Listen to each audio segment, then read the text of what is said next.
La Bible révèle que la fin de toute chose est proche et que Dieu appelle tout homme à pouvoir se réjouir de la seconde venue de Jésus-Christ. L'objectif de cette présentation est de vous préparer à être du nombre de ceux qui gardent les commandements de Dieu et le témoignage, la foi de Jésus-Christ. Bonjour et bon sabbat à toutes et à tous. C'est véritablement une joie pour moi de pouvoir partager la parole de Dieu avec vous. Et j'ai pris le temps de pouvoir enregistrer ce message car je n'aurais pas pu être là où je devais être en présentiel. Et nous allons considérer un sujet qui s'intitule « 3 baptêmes, eau, esprit et feu ». Et avant de pouvoir considérer ce sujet, avant d'entrer dans cette présentation, je vous invite à pouvoir prendre avec moi la position qu'il convient pour la prière, là où cela est possible. Et prions. Notre Dieu, notre Père Céleste, nous voulons te remercier de ce que tu nous aies accordé la vie jusqu'à cet instant. Merci de ce que nous pouvons invoquer ton nom maintenant. Et alors que nous allons ouvrir ta sainte parole, nous te prions de nous accorder ton Saint-Esprit afin que nous soyons conduits et dirigés dans la vérité. Bénis ce moment et qu'il soit pour ta gloire. Et merci de continuer à faire ton œuvre dans les cœurs de chacun d'entre nous. Et c'est en Jésus que nous t'en prions, Père. Amen.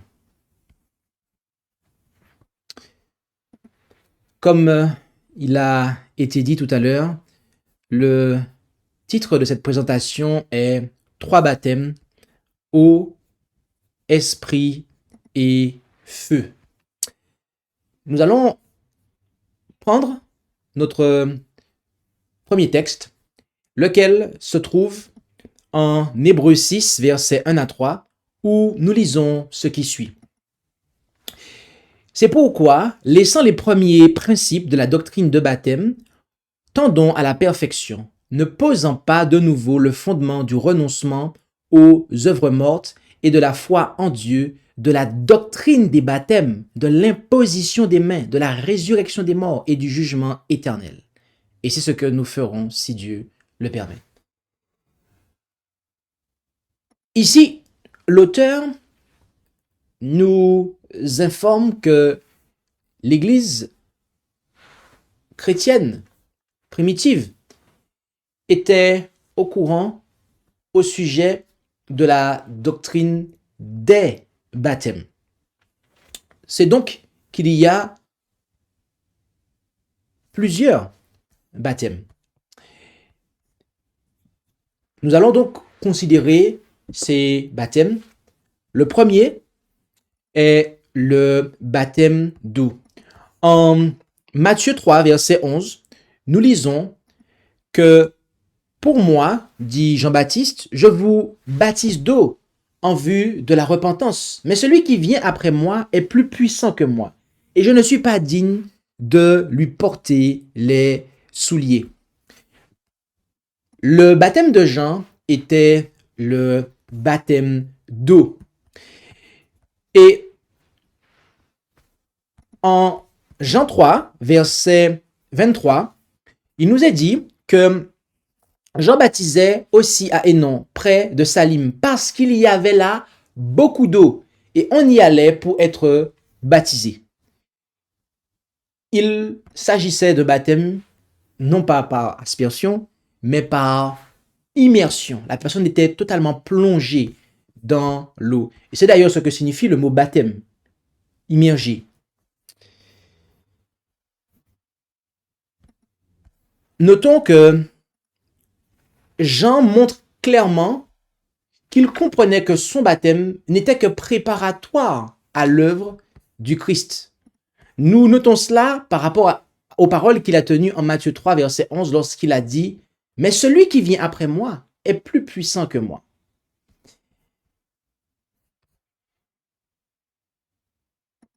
Parlons maintenant du baptême suivant, le baptême d'esprit. En Matthieu 3, verset 11, dans la suite du verset, Jean déclare « C'est lui qui vous baptisera du Saint-Esprit. » Celui qui vint après Jean était Jésus le Christ. Et son baptême était le baptême du Saint-Esprit. Et en parlant de ce baptême, le Seigneur Jésus déclara ce que nous lisons en Jean 3, versets 3 à 5. Jésus lui répondit, en vérité, je te dis que si un homme ne naît de nouveau, il ne peut voir le royaume de Dieu. Nicodème lui dit, comment un homme peut-il naître quand il est vieux? Peut-il rentrer dans le sein de sa mère et naître une seconde fois? Jésus répondit, en vérité, je te dis que si un homme ne naît d'eau et d'esprit, il ne peut entrer dans le royaume. Il s'agit là, ici, de la nouvelle naissance. Oui, tout comme un homme, eh bien, pour arriver dans ce monde, il passe par la naissance physique. Eh bien, pour entrer dans le monde de Dieu, le royaume de Dieu, eh bien, il faut expérimenter une naissance spirituelle, ce que l'on appelle la seconde naissance ou nouvelle naissance, et laquelle a lieu lorsque l'on reçoit le Saint-Esprit. Mais Jean parla d'un troisième baptême. En effet, le baptême de feu, dans la fin du verset 11 de Matthieu 3, où il déclara, eh bien, c'est lui qui vous baptisera du Saint-Esprit et de feu. Donc, le baptême de Jésus était le baptême du Saint-Esprit et le baptême de feu. De quoi s'agit-il? Eh bien, il y a plusieurs explications possibles. Nous allons, à l'aide de la Bible, voir quelles sont ces explications. Premièrement, notons Acte 2, versets 1 à 4, où il est dit « Le jour de la Pentecôte étant arrivé, ils étaient tous d'un accord dans un même lieu. Alors il vint tout à coup du ciel un bruit comme celui d'un vent qui souffle avec impétuosité, et il remplit toute la maison où ils étaient. Et il leur apparut des langues séparées comme de feu, et qui se posèrent sur chacun d'eux. Et ils furent tous remplis du Saint-Esprit. Et ils commencèrent à parler des langues étrangères selon que l'Esprit les faisait parler. » Ici, le feu qui accompagna l'effusion du Saint-Esprit que les apôtres reçurent lors de la Pentecôte, eh bien, nous permet de conclure dans un premier temps que le baptême de feu est en fait le feu de l'Esprit.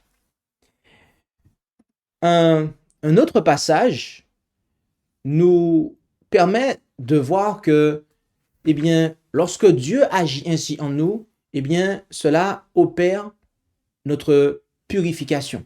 En effet, en Malachie 3, versets 2 à 4, nous lisons « Et qui pourra soutenir le jour de sa venue? Et qui pourra subsister quand il paraîtra? Car il sera comme le feu du fondeur et comme la potasse des foulons. Il sera assis, fondant et purifiant l'argent. Il purifiera les fils de Lévi et les affinera comme on affine l'or et l'argent. Et ils seront à l'Éternel, et ils présenteront des offrandes dans la justice. Alors l'offrande de Juda et de Jérusalem sera agréable à l'Éternel, comme aux jours anciens, comme aux années d'autrefois. »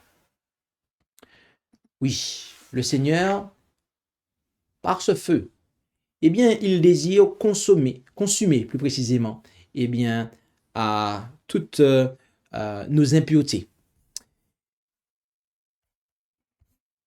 Le feu est également un symbole des épreuves. En effet, en 1 Pierre 4, versets 12 et 13, nous lisons « Bien-aimés, ne soyez point surpris de la fournaise qui est au milieu de vous pour vous éprouver, comme s'il vous arrivait quelque chose d'étrange.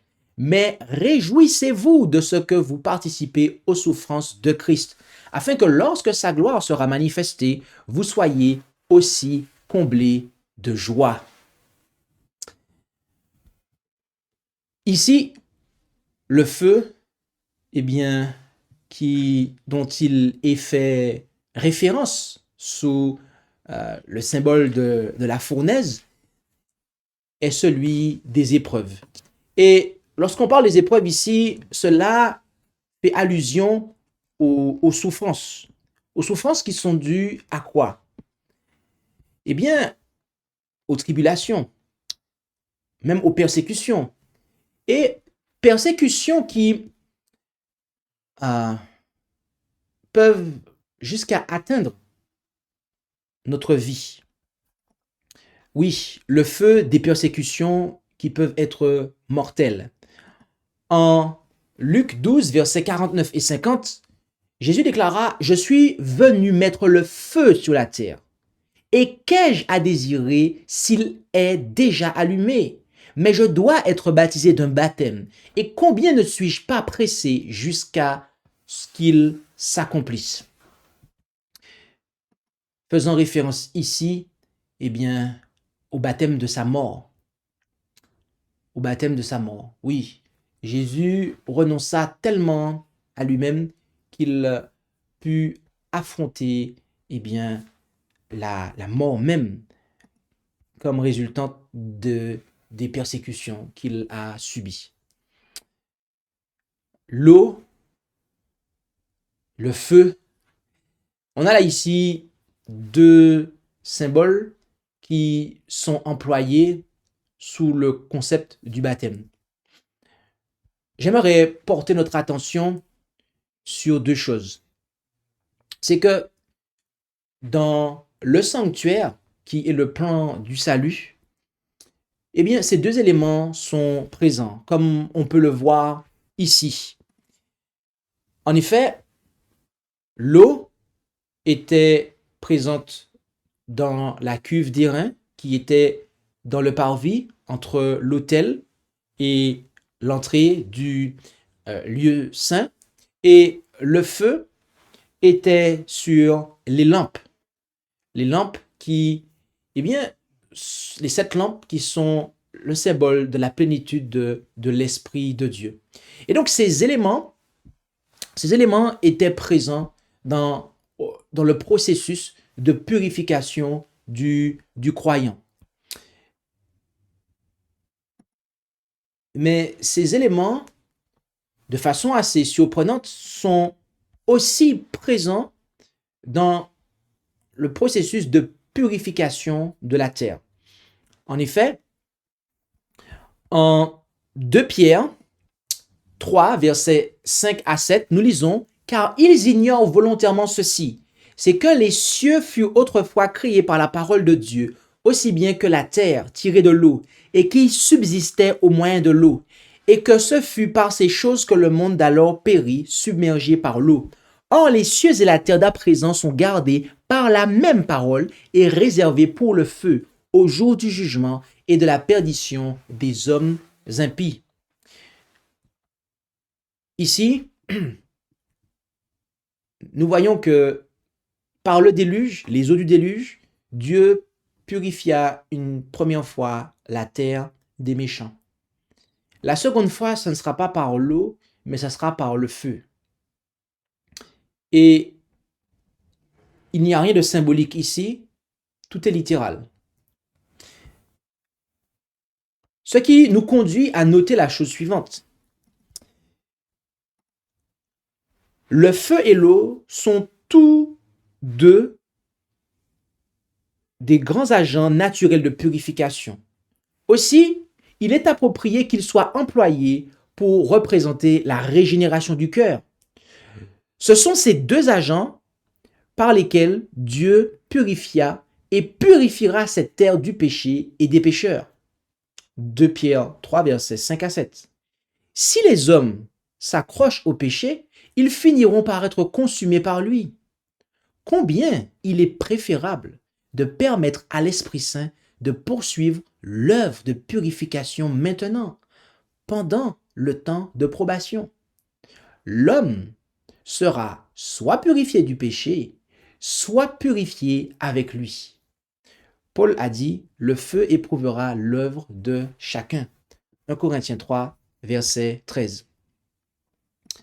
Oui, bien-aimé, c'est cette vérité qui est également contenue dans la parole. C'est dire combien il est important de recevoir le Saint-Esprit. Notamment quand on sait que en Jean 3, 3 à 5, eh bien, que sans lui, on est aveugle et exclu du royaume de Dieu, comme on a pu déjà le lire. Sans lui, sans le Saint-Esprit, eh bien, Dieu n'est pas en nous. En effet, en 1 Jean 4, verset 13, il nous a dit que personne n'a jamais vu Dieu. Si nous nous aimons les uns les autres, Dieu demeure en nous et son amour est accompli en nous. En ceci, nous connaissons que nous demeurons en lui et lui en nous. C'est qu'il nous a donné son esprit. Sans son esprit, nous n'appartenons ni à Dieu, ni au Christ. En effet, en Romains 8, verset 9, nous disons que pour vous, vous n'êtes point dans la chair, mais dans l'esprit. S'il est vrai que l'esprit de Dieu habite en vous. Or, si quelqu'un n'a point l'esprit de Christ, celui-là n'est point à lui. Par ces passages, nous voyons encore une fois combien il est important de recevoir le Saint-Esprit. Maintenant, la question que l'on pourrait se poser, arrivé à ce stade de notre présentation, de cette étude, est que se passe-t-il quand on n'a pas reçu le Saint-Esprit?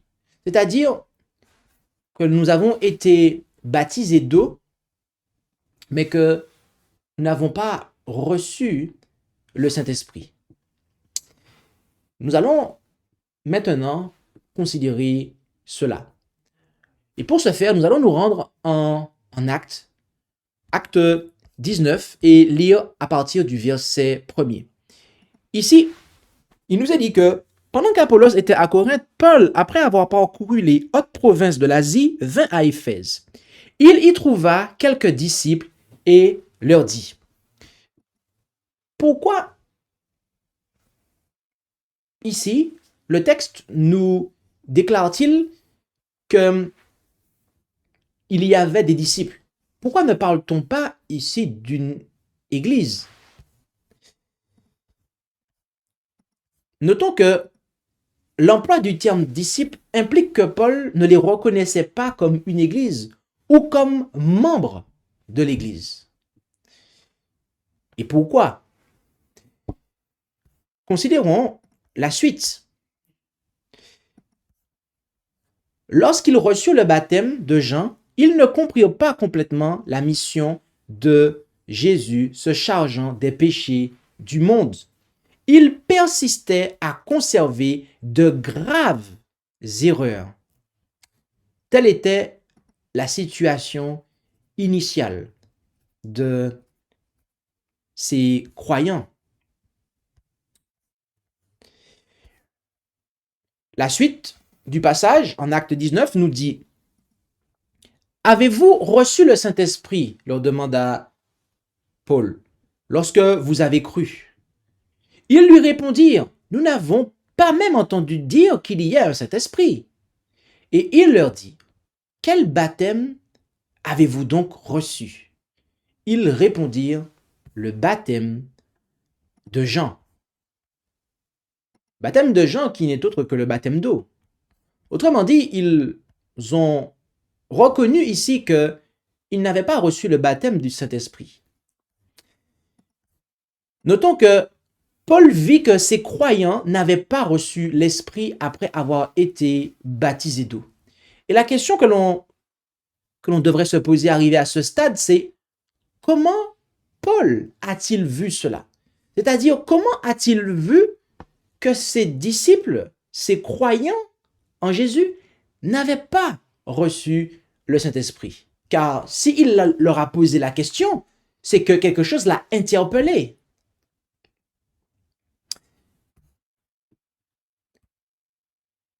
Eh bien, pour le savoir, considérons les écrits de Paul lui-même, où Paul lui-même nous dit comment il reconnaît quelqu'un qui a reçu le Saint-Esprit. Rendons-nous premièrement en Acte 5, versets 19 à 21, où il nous décrit ici eh bien, les œuvres de la chair qui sont manifestes et qui manifestent l'absence du Saint-Esprit en l'homme. Et notez que le terme œuvre ici est au pluriel. Il s'agit d'activité, quelque chose qui est non pas est quelque chose d'accidentel, mais il s'agit ici d'une pratique. Il s'agit de quoi? Ce sont l'adultère, la fornication, l'impureté, la dissolution, l'idolâtrie, les enchantements, les inimitiés, les querelles, les jalousies, les animosités, les disputes, les divisions, les sectes, les envies, les meurtres, les ivrogneries, les débauches et les choses semblables. Je vous dis d'avance, comme je vous l'ai déjà dit, que ceux qui commettent de telles choses n'hériteront point le royaume de Dieu. Il y a d'autres passages dans ces épîtres où Paul donne des éléments complémentaires comme œuvre de la chair. Des choses qui, lorsqu'elles sont pratiquées, eh bien, manifestent que l'on n'est pas entré dans le royaume de Dieu. Il déclara également quelques versets plus loin ce que nous lisons concernant la présence, mais aussi l'absence du Saint-Esprit en l'homme. En Galates 5, versets 22 et 23, le fruit de l'esprit. Et notez que le fruit ici est singulier. Autrement dit, voilà toutes les facettes du fruit de l'esprit. C'est l'amour. Nous l'avons mis en couleur car nous allons en parler juste après. Nous allons le détailler après. L'amour, la joie, la paix, la longanimité, la bienveillance, la bonté, la fidélité, la douceur, la tempérance. Contre de telles choses, il n'y a pas de loi. Lisons-nous dans la Osterwald 2018. Qu'est-ce donc que l'amour, qui est une facette du fruit de l'esprit? Eh bien, en 1 Corinthiens 13, versets 4 à 7, il nous est dit que l'amour est patient. Il est plein de bonté. L'amour n'est pas envieux. L'amour ne se vante pas. Il ne s'enfle pas d'orgueil. Il ne fait rien de malhonnête. Il ne cherche pas son intérêt. Il ne s'irrite pas. Il ne soupçonne pas le mal. Il ne se réjouit pas de l'injustice, mais il se réjouit de la vérité. Il pardonne tout. Il croit tout. Il espère tout. Il supporte tout. En Jean 16, verset 13, Jésus nous dit que l'esprit que nous recevons est l'esprit de vérité. Autrement dit, lorsque nous adhérons à des erreurs, eh bien, nous n'avons pas encore reçu le Saint-Esprit, car il nous conduit dans la vérité. Voilà les descriptions que Paul nous communiqua. Et voilà comment nous savons, eh bien, de quelle manière il a pu estimer, évaluer que ces croyants n'avaient pas reçu le Saint-Esprit. Car c'est des choses qui sont manifestes, a-t-il écrit. Pensons à ces choses, à ce que nous venons de lire. Arrêtons-nous dessus, car c'est ce qui nous permettra de produire les analyses qui suivront. L'inspiration déclare quant à elle: comment se fait-il que beaucoup semblent penser qu'une position de responsabilité exalte l'homme? Autrement dit, elle parle ici de ceux qui, eh bien, sont à la recherche des postes dans l'Église, parce qu'ils pensent que ça fera d'eux quelqu'un de, voilà, d'important. Pourquoi deviennent-ils si autosuffisants alors qu'ils dépendent si complètement du sacrifice expiatoire? C'est-à-dire que avoir une telle attitude, la recherche des postes, eh bien, fait que l'on va être autosuffisant. Pourquoi y a-t-il chez certains un si grand manque de bonté, c'est-à-dire de gentillesse, de bienveillance, un si petit travail du cœur? Et elle dit, c'est parce que ceux qui se suffisent à eux-mêmes ne sont pas tombés sous le rocher et n'ont pas été brisés. Donc, lorsque tout ce qu'elle a décrit ici, eh bien, c'est qu'on se suffit à soi-même. Lorsque ces choses-là sont présentes, que l'on recherche des postes, qu'il y a de l'autosuffisance, manque de bonté, autrement dit de gentillesse, de bienveillance, eh bien, c'est que on se suffit à soi-même. On ne dépend pas du Christ. C'est pourquoi il y a si peu de confiance en Dieu, si peu de repentance sincère et contrite, si peu de prières ferventes.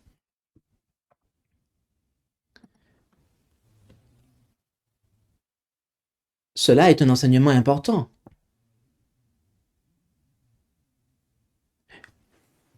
On devrait se poser la question: qu'en est-il de ma foi, de ma confiance en Dieu? Ai-je des problèmes à me repentir sincèrement? Ai-je des problèmes à éprouver de la contrition à l'égard de mon péché? Ai-je des problèmes à prier de manière fervente? Si c'est le cas, eh bien, la réponse, l'explication est que je me suffis à moi-même. Les questions suivantes peuvent être posées par chaque instructeur. Ai-je reçu le Saint-Esprit depuis que j'ai cru? Ai-je reçu le Christ comme mon sauveur personnel? Que l'on réponde solennellement à ces questions. Oui, bien-aimés, nous sommes invités à répondre solennellement à ces questions. Et je vous invite maintenant à répondre à cette question en vous-même. Prenez de quoi noter et notez votre réponse. Alors que le Saint-Esprit, je le crois, travaille dans vos cœurs.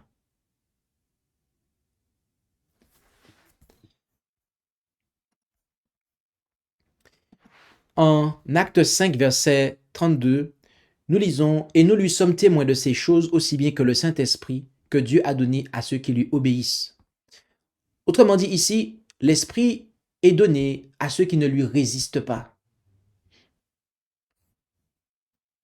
L'Esprit est donné à ceux qui ne lui résistent pas, à ceux qui ne résistent pas à Dieu. Et autrement dit, qui se plient à sa volonté. Il nous a été dit ce qui suit.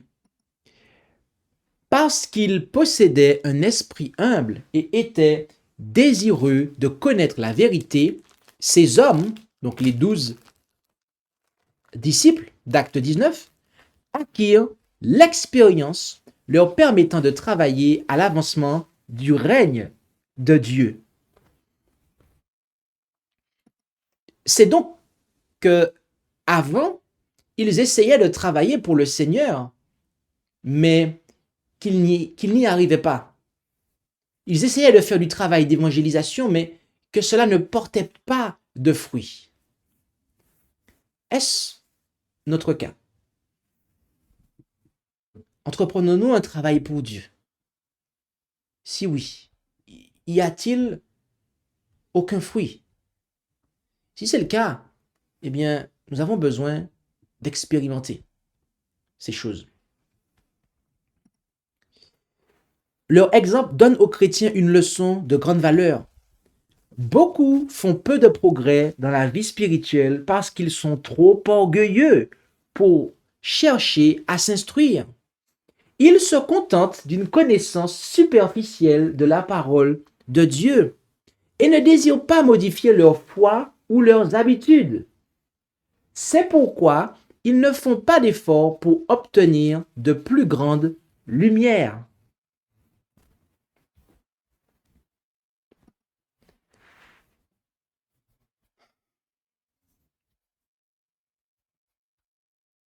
Beaucoup font peu de progrès dans la vie spirituelle. Pourquoi? Parce qu'ils sont trop orgueilleux pour chercher à s'instruire. Ils se contentent d'une connaissance superficielle de la parole de Dieu et ne désirent pas modifier leur foi ou leurs habitudes. Et voilà pourquoi ils ne font pas d'efforts pour obtenir une plus grande lumière.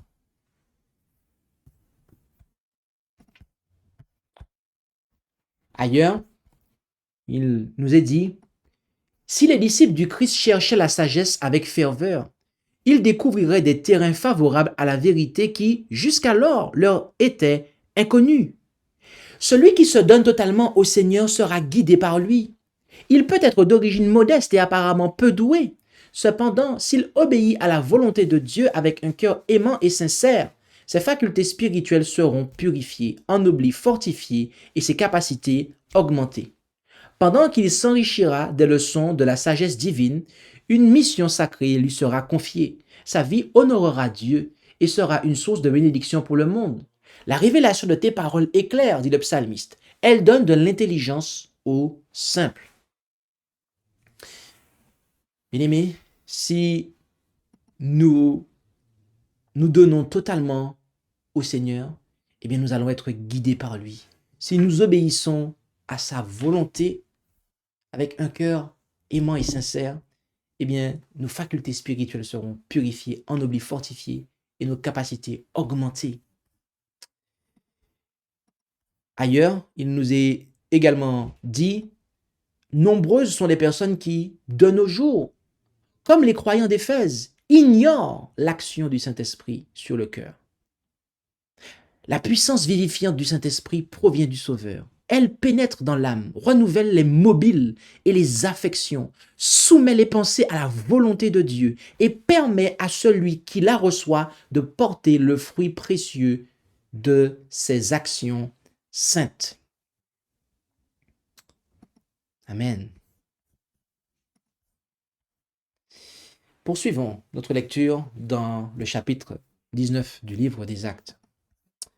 À partir et pour la suite jusqu'au du verset 4 au verset 7, nous lisons « Alors Paul dit, il est vrai que Jean a baptisé du baptême de la repentance en disant au peuple de croire en celui qui venait après lui, c'est-à-dire au Christ Jésus. Ce qu'ayant entendu, ils furent baptisés au nom du Seigneur Jésus.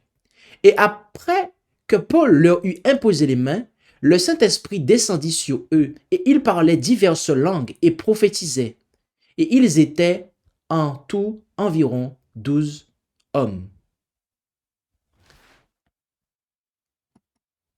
Que fit Paul ici? Notons que Paul leur fit comprendre que leur baptême d'eau était invalide en raison du fait qu'ils n'avaient pas reçu le Saint-Esprit après avoir été baptisés d'eau. Cela est une pensée que l'inspiration nous partage également. En effet, le Seigneur nous engage à une réforme sérieuse. Quand une personne est passée par une véritable reconversion, qu'elle soit à nouveau baptisée, qu'elle renouvelle son alliance avec Dieu, et Dieu renouvellera son alliance avec elle. Des reconversions doivent se produire parmi les membres de l'Église. Notez qu'elle dit ici que cela doit avoir lieu parmi les membres de l'Église. Des gens qui sont inscrits sous le registre de l'Église. De sorte que, en leur qualité de témoins de Dieu, ils puissent proclamer la puissance irrécusable de la vérité qui purifie l'âme. Bien-aimés, la reconversion implique un rebaptême. Parce qu'un baptême d'eau sans le baptême d'esprit, le baptême du feu de l'esprit, eh bien, est tout simplement sans importance, sans signification.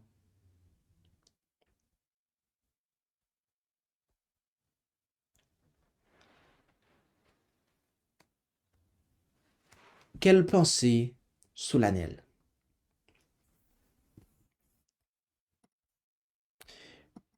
Je vous invite, si ce n'est pas déjà fait, à considérer cette présentation que nous avons donnée il y a déjà de cela quelques années, recevoir le Saint-Esprit.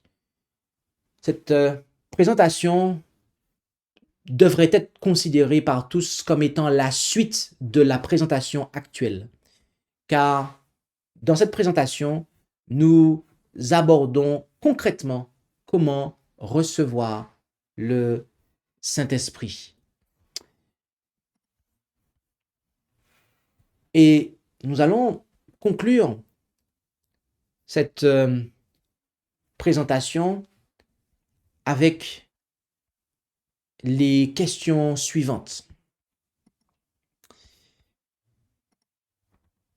À quel baptême suis-je? Mon baptême d'eau a-t-il été suivi du baptême du Saint-Esprit? Et pour répondre à cette question, je tiens à vous rappeler les textes dans lesquels Paul décrit la manifestation du Saint-Esprit. En Galates 5, les œuvres de la chair et le fruit de l'esprit, et aussi en 1 Corinthiens 13, où il décrit l'une des facettes du fruit de l'esprit qu'est l'amour inconditionnel. Troisième question. Sinon, à savoir, si mon baptême d'eau n'a pas été suivi du baptême du Saint-Esprit, suis-je prêt à être rebaptisé? Si oui, ce rebaptême sera-t-il simplement avec de l'eau ou avec l'eau, le Saint-Esprit et le feu?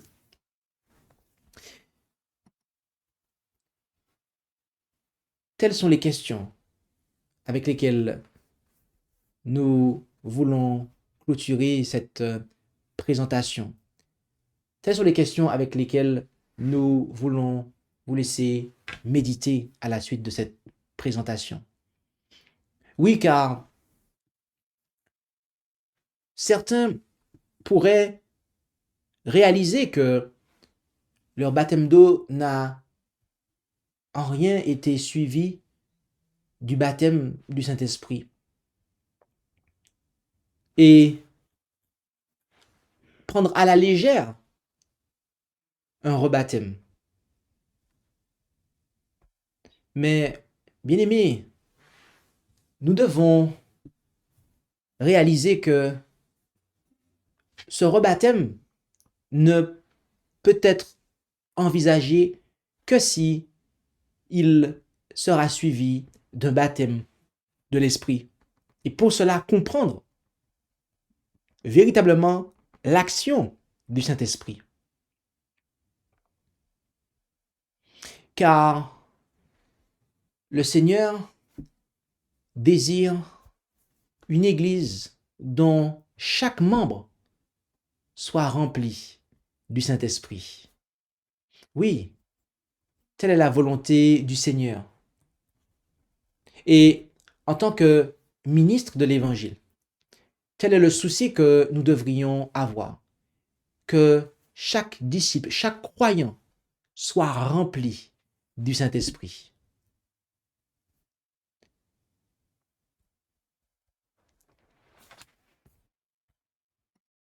Certains pourraient se dire, je suis déjà membre d'église. Mais êtes-vous membre d'église baptisé du Saint-Esprit? Telle est la question que nous devrions nous poser. Nous devrions rechercher le baptême du Saint-Esprit. Être complètement baptisé en Jésus. Prions le Seigneur afin que cela puisse avoir lieu. Et si tel est votre désir, je vous invite à prier avec moi.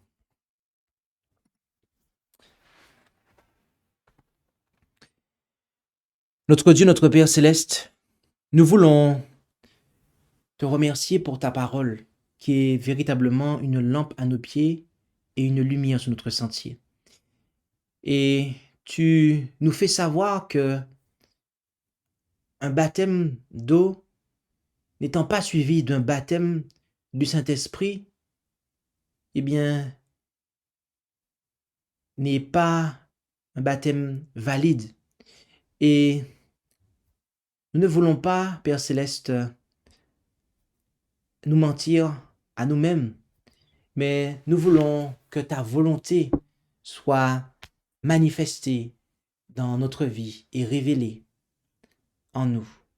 Alors, que tu puisses nous conduire à pouvoir expérimenter cela. Si nous sommes parfois découragés, eh bien, puissions-nous continuer à persévérer sur le chemin que tu nous as tracé, que nous puissions chaque jour continuer à recevoir le baptême du Saint-Esprit. Mais si nous sommes, eh bien, tombés au point que,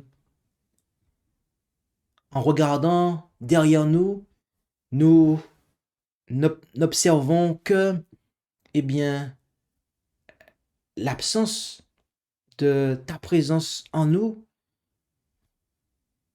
et tout ce que nous avons vu qui, eh bien, qui correspond et qui décrit et qui indique que nous n'avons pas eu ton esprit, eh bien, puissions-nous réaliser que un nouveau départ peut être possible. Un nouveau départ avec Jésus en nous. Bénis chacun et que des hommes et des femmes entièrement baptisés puissent remplir les rangs de ton Église. Et rien d'autre qu'une conversion authentique ait lieu pour chacun et que la règle, la norme soit des membres baptisés totalement en Jésus, des membres baptisés d'eau, d'esprit et de feu. Et c'est la prière que nous t'adressons au nom de Jésus. Amen. Nous allons avoir maintenant un moment de questions-réponses. Et j'ai pour cela des questions qui m'ont été posées. Donc, il ne s'agira pas de questions qui auront été posées lors de la première diffusion de cette prédication, mais des questions qui auront été préparées en amont par un tierce et qui a suivi cette présentation, ou en tout cas les notes de la présentation, et qui me seront, et auxquelles je vais répondre plus précisément. Alors, on a une première question. Quelle est l'importance des baptêmes d'eau et d'esprit pour entrer dans le royaume de Dieu? Eh bien, nous avons vu l'importance de cela dans la présentation, à savoir que s'il n'y a pas un baptême d'eau et d'esprit, on est aveugle et on est exclu du royaume de Dieu. On ne peut pas y entrer. Donc, l'importance est capitale. Nous avons vu tout à l'heure que sans l'esprit, Dieu n'est pas en nous. On n'appartient ni à Dieu ni à Christ. Voilà quelle est l'importance. L'importance est capitale. C'est véritablement une question de vie ou de mort spirituelle. C'est véritablement une question de vie ou de mort spirituelle. Nous ne pouvons pas, bien-aimés, penser que ça va aller, que c'est pas si grave si je n'ai pas le Saint-Esprit, si je n'ai pas reçu le Saint-Esprit. Non. C'est tout sauf une petite chose. C'est tout sauf une petite chose. Deuxième question. Quelles sont les différences entre le baptême de Jean, celui de Jésus et le baptême du Saint-Esprit? En fait, Jean baptisait les gens pour la repentance. Autrement dit, pour marquer leur repentance. Jésus, donc c'était le baptême d'eau. Jésus, lorsqu'il vient et qu'il baptise et que ses ministres baptisent, eh bien, c'est non seulement pour marquer la repentance avec l'eau, mais aussi pour, marquer le début d'une vie nouvelle qui est conduite par l'Esprit de Jésus. Donc, voilà en fait ce qu'il en est. Jean, comme on l'a vu, les gens qui avaient été baptisés par Jean, ils n'avaient pas une bonne compréhension du ministère de Jésus, de son œuvre, et ils pouvaient même, pour certains, pas tous, mais certains avaient même des compréhensions, des erreurs graves. Et donc, il y a effectivement, donc voilà quelle est la différence. La troisième question est, comment le Saint-Esprit purifie-t-il notre cœur et notre esprit? Le Saint-Esprit, il purifie notre cœur. Alors, on pose la question sous la manière. D'accord? De quelle manière? Eh bien, il nous apporte la vie même de Dieu. Il nous apporte la vie même de Dieu. Autrement dit, les pensées de Dieu. Et il renouvelle. Il s'agit ici d'un renouvellement. Et comment cela a-t-il lieu? Eh bien, l'Esprit agit par la parole. Sanctifie-les par ta vérité, ta parole est la vérité. On nous parle de l'épée de l'Esprit qui est la parole de Dieu. Donc, voilà comment l'Esprit, notamment, va œuvrer afin de purifier notre cœur et notre esprit. Dieu nous enseigne des choses dans la parole. Et si nous les acceptons et que nous les pratiquons, eh bien, l'Esprit agira de concert avec la parole de Dieu. C'est pour cela qu'on ne doit pas être un étudiant superficiel de la Bible ou un auditeur qui entend message sur message, étude après étude et qui ne pratique pas. Quatrième question, quels sont les fruits de l'esprit et comment pouvons-nous les manifester? Les fruits de l'esprit, nous les avons vus tout à l'heure en Galates 5. Et permettez-moi de vous redonner le passage. Nous les avons vus tout à l'heure en Galates. Oui, c'est ça. Donc, en Galates 5, versets 22 et 23, nous les avons, on peut les lire. Donc, la question est quels sont les fruits de l'esprit? En fait, c'est singulier. Quel est le fruit de l'esprit? C'est l'amour, la joie, la paix, la longanimité, la bienveillance, la bonté, la fidélité, la douceur, la tempérance. D'accord? Donc, c'est pas les fruits, c'est le fruit de l'esprit. C'est singulier. Donc, lorsque l'esprit est présent, tout cela est manifesté. Encore une fois, nous parlons ici de quelque chose qui est une tendance générale.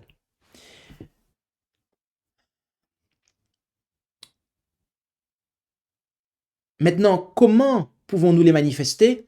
Eh bien, en fait, on ne peut manifester le fruit de l'esprit que si l'esprit est présent. On ne peut pas manifester ce fruit si l'esprit n'est pas présent.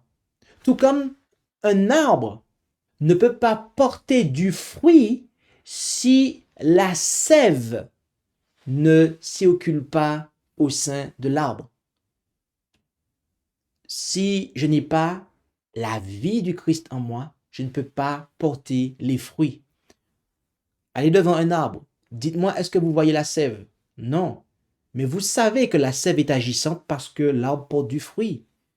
De la même façon, vous savez si l'esprit est présent en regardant le fruit que porte un croyant. Et encore une fois, il s'agit ici de pouvoir considérer notre propre expérience.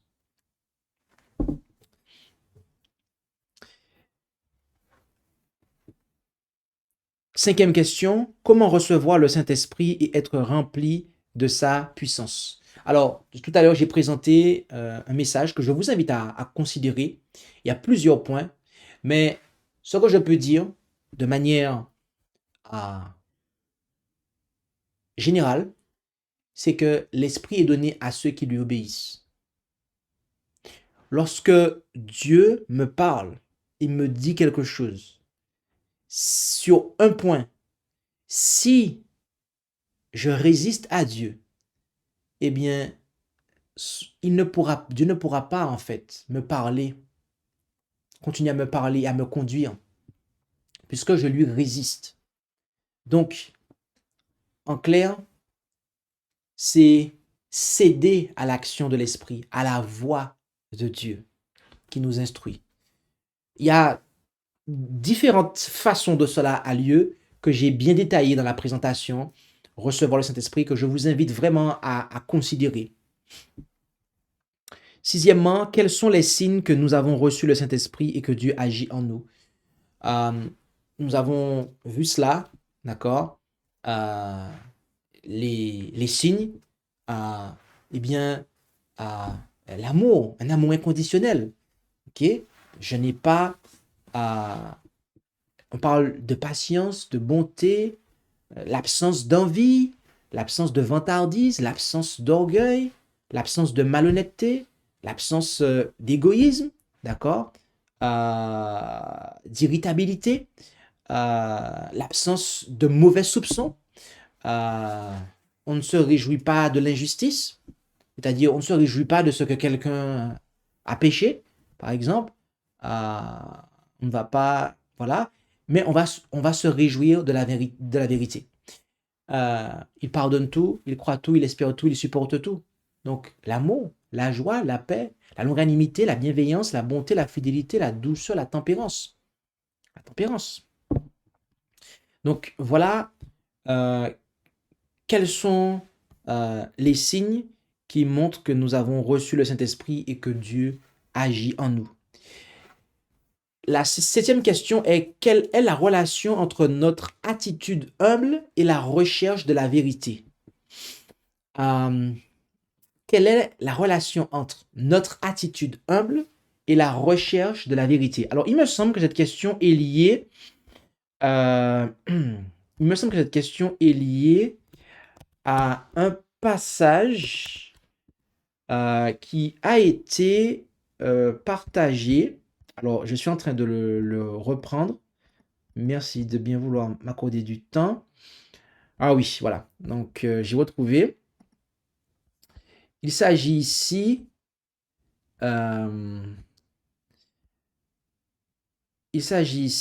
Donc, parce qu'il possédait un esprit humble et était désireux de connaître la vérité, ces hommes acquirent l'expérience leur permettant de travailler à l'avancement du règne de Dieu. Ok?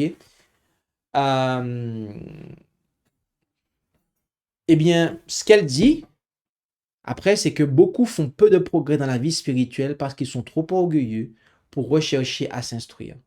Ils se contentent de connaissances superficielles de la parole de Dieu et ne désirent pas modifier leur foi ou leur habitude. C'est pourquoi ils ne font pas d'efforts pour obtenir de plus grandes lumières.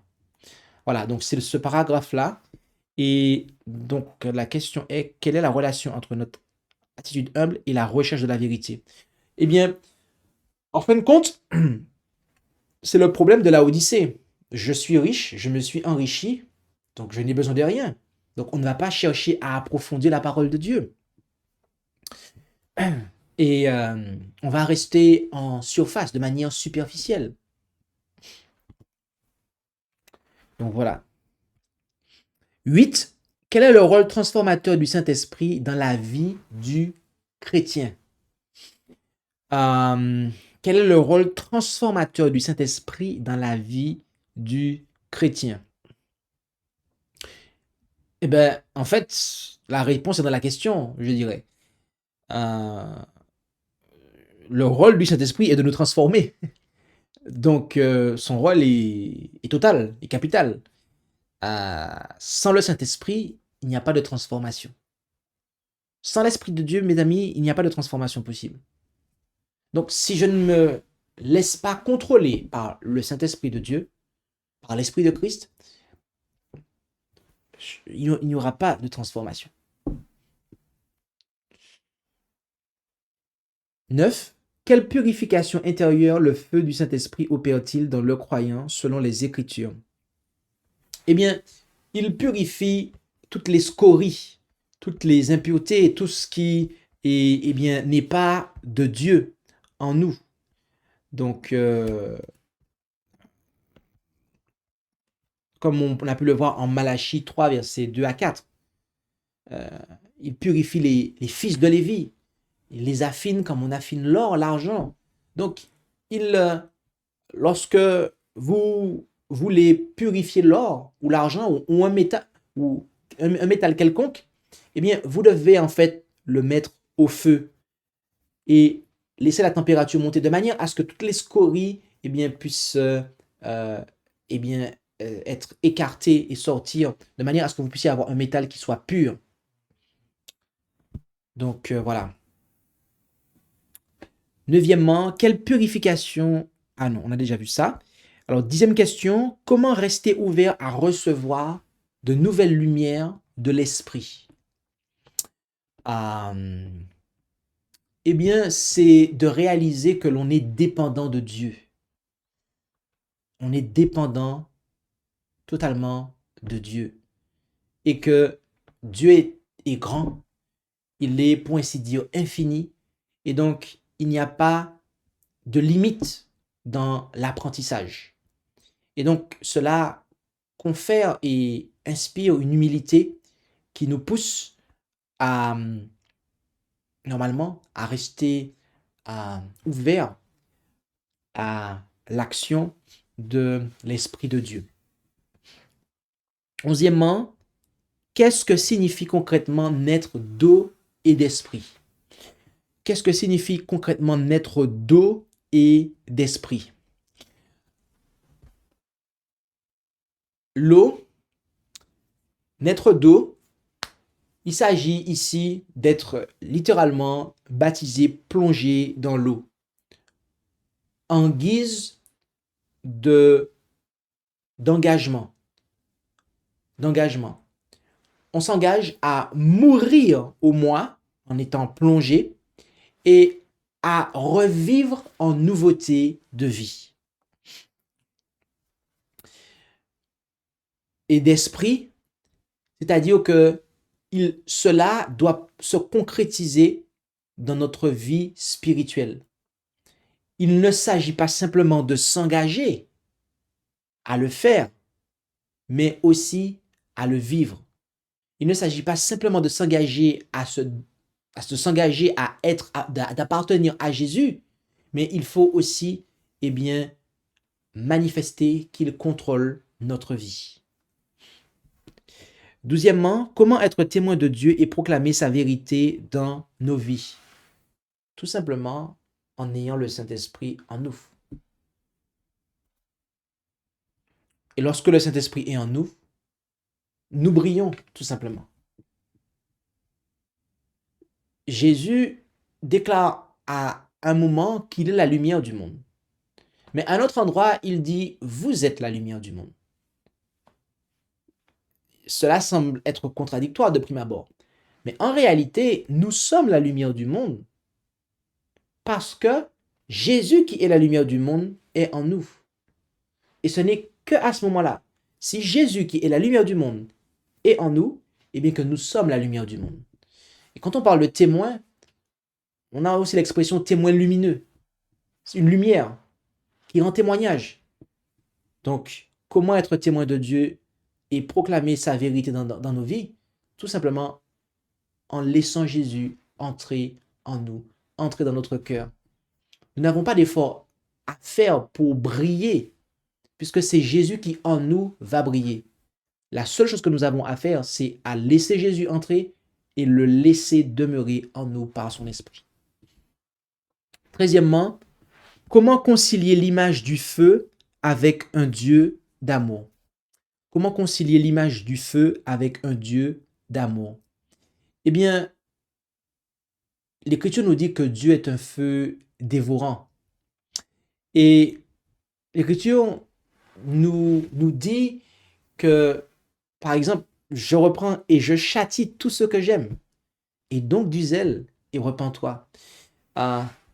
Par les épreuves, eh bien, le Seigneur fera que nous allons aussi être purifiés. Les épreuves sont-elles des instruments de Dieu pour notre purification? Donc, Dieu permet des choses afin que cela concourt à notre salut. Toutes choses concourent au bien de ceux qui aiment Dieu et de ceux qui sont appelés selon ses desseins. Est-ce que lorsqu'on l'on châtie, est-ce que lorsque Dieu nous châtie, il ne nous aime pas? Non, il nous l'a dit. Je reprends et je châtie tout ce que j'aime, et donc du zèle, et repens-toi. Nous avons donc traité toutes les questions. Nous espérons que cela aura pu clarifier les questions que cette présentation aura pu apporter. Et nous avons donc prié après la présentation. Et nous vous souhaitons un bon sabbat si vous regardez cette présentation le jour du sabbat. Et que Dieu vous bénisse, toutes et tous. Maranatha. Merci d'avoir écouté cette présentation avec intérêt. Pour plus d'informations, consultez notre site internet lereste.org et suivez-nous sur Facebook ainsi que sur YouTube à @lereste. Vous pouvez aussi nous contacter par email à info@lereste.org ou par téléphone au +33 6 12 60 13 69.